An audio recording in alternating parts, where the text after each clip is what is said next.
नमस्कार. जवाहर नवोदय विद्यालय प्रवेश परीक्षेच्या अंकगणित अभ्यासमाला भाग 10 या भागामध्ये आपल्या सर्वांचं स्वागत आहे. पूर्ण संख्यावरील मूलभूत क्रिया हा घटक आपण अभ्यासत आहोत आणि त्यातीलच आता उपघटक आपण याआधी बेरीज आणि वजाबाकी म्हणजे अज्ञात संख्येची समीकरणाच्या स्वरूपामध्ये मांडलेला होता. आता आपण गुणाकार आणि भागाकाराकडे वळण्याच्या अगोदर आपल्याला हा जो कंचे भागू बेवचा नियम आहे हा माहिती करून घेणे आवश्यक आहे.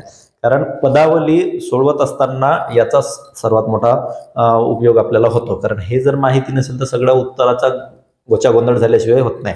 तर पदावली म्हणजे काय की अनेक क्रिया एकत्र जेव्हा येतात त्याला आपण पदावली म्हणतो. अनेक गुणाकार भागाकार बेरीज वजाबाकी. तर मूलभूत क्रिया म्हणजे बेरीज वजाबाकी गुणाकार भागाकार ह्या आपण आतापर्यंत काय शिकलो?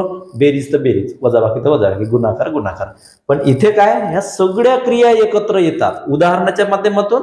तसेच सांख्यिकीय पण उदाहरणं असतात इथे, किंवा एखादा शाब्दिक जर उदाहरण असलं त्याचं सांख्यिकीय स्वरूपात मांडला तर मग ते सोडवताना आपल्याला हा नियम लक्षात असणे आवश्यक आहे. नवीन वाटलं ना कंचे भागू बेवा, काहीतरी विंचू साप असल्यासारखं वाटतंय. कंचे भागू बेवा. आता ह्या कंचे भागू बेवा मध्ये काय आहे हे बघूया आपण. चला सुरुवात करू. कंचे भागू बेव याला इंग्लिश मध्ये बॉड मास असे सुद्धा म्हणतात. आता बॉड मास काय आहे आणि कंचे भागू बेव काय आहे याच्यामध्ये काय दडलाय बघूया आपण. तर कण आहे म्हणजे कण म्हणजे याचा अर्थ आहे कंस. म्हणजे आपण एखादी पदावली सोडवत असताना एखादी गोष्ट जर कंसामध्ये अशी दिलेली असेल तर कंसामधील जो उदाहरण पदावलीचा जो भाग आहे पद आहे कंसामधील ते आधी सोडवून घेणे आवश्यक आहे. म्हणजे असं समजा असं असेल तर ह्या कंसामधील जे गणित आहे हे आधी सोडवावं लागेल. म्हणजे 3 अधिक 4 7 होतात हे आधी सोडवावं लागेल. तर आधी काय करायचं? कंस. त्यानंतर चे याचा अर्थ गुणाकार सुद्धा होतो. तर याचे असं शब्द उच्चार याचा याचे. आणि दुसरा कसं की इकडे इंग्रजीचा जर विचार करायला गेला तर याचा होता ब्रॅकेट. ब्रॅकेट म्हणजेच कंस.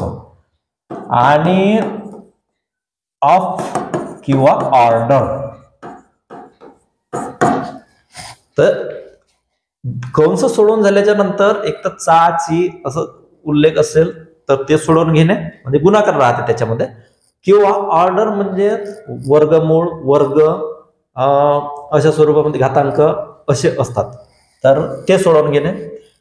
त्यानंतर भा म्हणजे भागाकार आणि गु म्हणजे गुणाकार. आता भा आणि गु तर हे भागु जरी आलेले असले तरी पण गुभा सुद्धा सोडवू शकतो.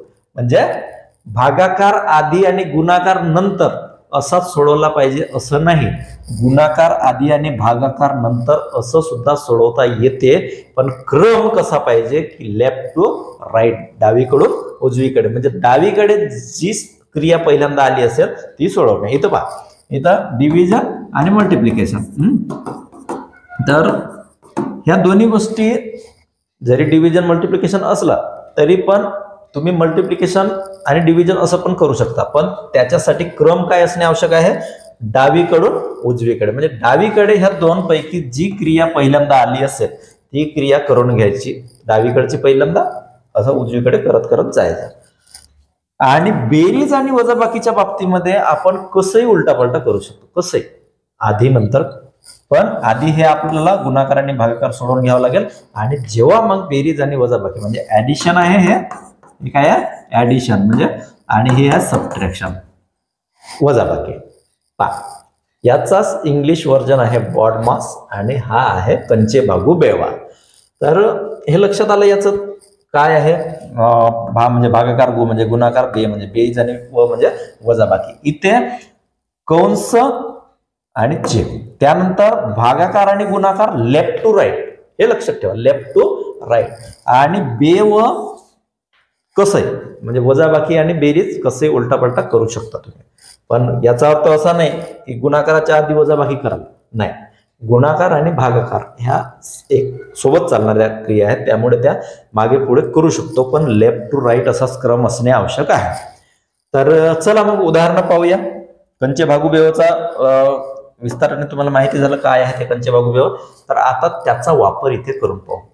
काय म्हणते कंचे भागुबे व पहिला काय आहे कण म्हणजे कंस, तर इथला कंस सोडवून घ्यावा लागेल. काय आहे कंसाची किंमत 4. ठीक आहे, कंसाची किंमत 4 झाली. त्यानंतर काय म्हणते ऑफ असं काही आहे नाही, चे वगैरे काही नाही आहे. मग आपल्याला काय करायचं आहे भा आणि गु. भा आणि गु याच्यामध्ये काय म्हणालो मी की गुणाकार आणि भागाकार हे लेफ्ट टू राईट. आता इकडून लेफ्ट टू राईट बघा काय आहे, पहिल्यांदा भागाकार आहे, करून घ्या भागाकार.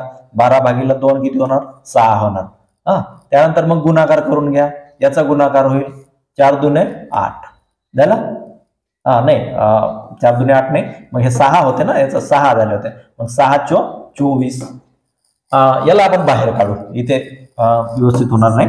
8 + 12/2 गुणिला 3 + 1 असं आहे. तर पहिल्यांदा कंस सोडवला आपण, इथे 4 आले. त्यानंतर भागाकार सोडवला, इथे किती आले 6 आले.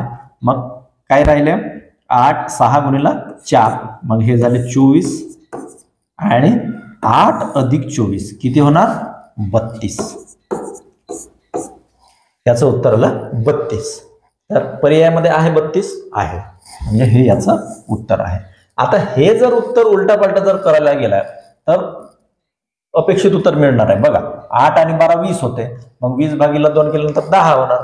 मग 10 आणि ते 3 आणि 1 4, मग 10 × 40 होणार. तर ते आपलं उत्तर चुकेल. पर्यायामध्ये 40 आहे, पण बऱ्याच वेळा आपण म्हणते पर्यायामध्ये आहे म्हणून बरोबरच असेल अशा पद्धतीने देऊन देतो, पण तसं होत नाही. त्या याच्यामध्ये सोडवा लागते. आधी कंस, त्यानंतर भागाकार गुणाकार किंवा गुणाकार भागाकार लेफ्ट टू राईट. गुणाकार भागाकार नेहमी लक्षात ठेवायचा लेफ्ट टू राईट. आणि बेरीज वजाबाकी यानंतर आता इथं फक्त बेरीजच होते, त्यामुळे काही प्रॉब्लेम आला नाही. पण बेरीज आणि वजाबाकी ही कशी मागे पुढे सोडवला तरी चालते, पण त्याच्या आधी हे गुणाकार भागाकार आणि कंस वगैरे सोडवणे आवश्यक आहे. चला दुसरं एखादं उदाहरण पाहू. या ठिकाणी बघा लांब लचक आहे, पण पाहू किती लांब आहे, आपल्यापेक्षा लांब आहे का. 1 + 2 = 3, 4 + 5 = 9, 6 + 7 = 13, 8 + 9 = 17, 12 + 13 = 25. याच्यामध्ये काहीतरी एक पॅटर्न दिसतंय का तुम्हाला. बघा 1 + 2 3 होतात, 3 × 3 0, 4 + 5 9, 9 × 9 0, 6 आणि 7 13, 13 आणि 13 मधून 13 गेले 0, 8 + 9 17, 17 मधून 17 गेले 0, 12 आणि 13 25, 25 मधून 25 गेले 0. आता बघा ह्या प्रत्येक कंसातील प्रत्येक याची किंमत आलेली आहे 0 आलेली आहे ना. आता हे मांडणी करण्याची काही गरज नाही, कंस सोडवला आपण. आता ह्या सगळ्या शून्याची बेरीज केल्यानंतर किती होणार 0 0 0 होणार, म्हणजे काय उत्तर येणार 0 त्याचं उत्तर. चला दुसरं एक उदाहरण पाहू. या ठिकाणी 150 × 0 × 5 × 4 + 700 आहे. तर मी आधी काय सांगितलं, कंस नाही आहे, चे नाही आहे, भागाकार गुणाकार आहे, गुणाकार आहे. तर गुणाकार बघा, आता ह्या गुणाकाराची सिरीज कुठपर्यंत चालते, इथपर्यंत आहे गुणाकार. तर याच्यामध्ये एक जरी 0 असला म्हणजे गुणाकार कितीही लांब राहू द्या, जसं A × B × C × D असा काही राहू द्या, पण याच्यामध्ये एक जरी 0 असला तरी पूर्ण हा झाला 0. समजला.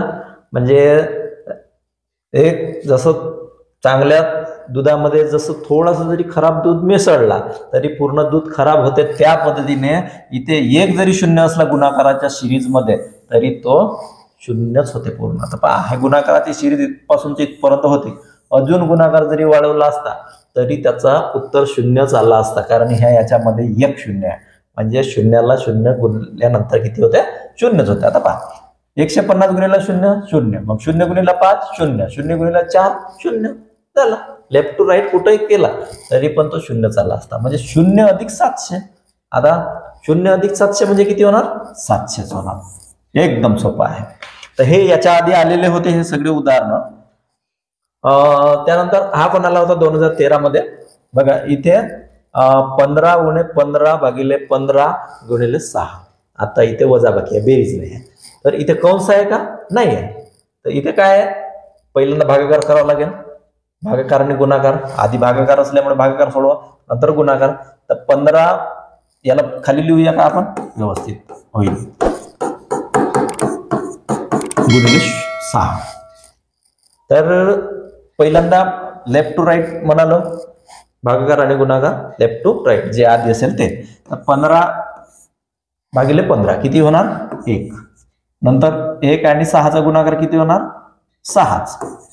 ठीक आहे. आता गुणाकार झाला, भागाकार झाला, आता बेरीज आहे का, नाही, बेरीज आणि इथे आहे फक्त वजाबाकी. मग 15 उणे 6 किती होणार, 15 उणे 6 9 आहे का, पर्यायामध्ये 9 आहे. प्रश्न काय विचारला होता, अ ची किंमत काय आहे, याचा उत्तर अ येते आणि अ ची किंमत काय आहे, तर 9 आहे. आलं लक्षात. अशा पद्धतीने बॉडमासचे उदाहरण आपण सोडवू शकतो. तर हे थेट दिलेले आहेत म्हणजे सांख्यिकीय स्वरूपामध्ये, पण बरीच उदाहरणं असं सांख्यिकीय स्वरूपामध्ये न देता शाब्दिक स्वरूपामध्ये असतात आणि त्याची जेव्हा आपण अशी मांडणी करतो तर तेव्हा ते आपल्याला या पद्धतीने सोडवावे लागतात. तर हा एक प्रश्न आहे बघा की 15 गुणिले 4 उणे 10 भागिले 5 सोडवल्यानंतर आम्हाला मिळते काय मिळते पाहूया. आता 15 गुणिले 4 उणे 10 भागिले 5 याचा कंस नाही आहे. नंतर गुणाकार भागाकार पैकी मी काय म्हणालो होतो, लेफ्ट टू राईट, त्यामुळे हा गुणाकार आहे त्याला सोडवणे आवश्यक आहे. नाही तर मग भागाकार म्हणाल तर भागाकारही सोडवू शकता असं काही नाही, पण लेफ्ट टू राईट सोडवत गेलं तर एकदम सोपं होतं. चला लेफ्ट टू राईट करूया. भागाकार काय म्हणतो आणि गुणाकार काय म्हणतो, 15 गुणिले 4 15 चौक 60 होतात. ठीक आहे. त्यानंतर मग भागाकार करूया. 10 भागिले 5 किती होतात, 2 5 दुने 10. मग 60 मधून 2 गेल्यानंतर किती राहणार, 58 राहणार. किती 58 58 आहे का पर्यायामध्ये, आहे. अशा पद्धतीने आता हेच उत्तर जर तुम्ही हा रूल फॉलो जर केला नाही तर त्याचं उत्तर काय मिळालं असतं. एक तर तुम्ही सरळ गेले असते तर 60 मधून 10 गेल्यानंतर 50, मग 50 भागिले 5 केले असते, 50 भागिले 5 केल्यानंतर उत्तर 10 आलं असतं. पर्यायामध्ये 10 पण दिलेला आहे पण ते उत्तर नाही आहे. बऱ्याच वेळा असे गोंधळात टाकणारे प्रश्न येतात.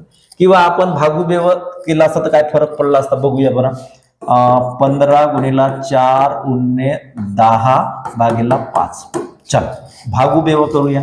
भा किती आले, 2 आले. गु किती आलं, 15 चौक 60.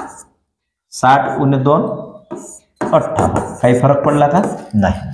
पण आपण लेफ्ट टू राईट सोडवत गेल्यानंतर ते एकदम सुटेबल होते, सोडवायला सोपं होते.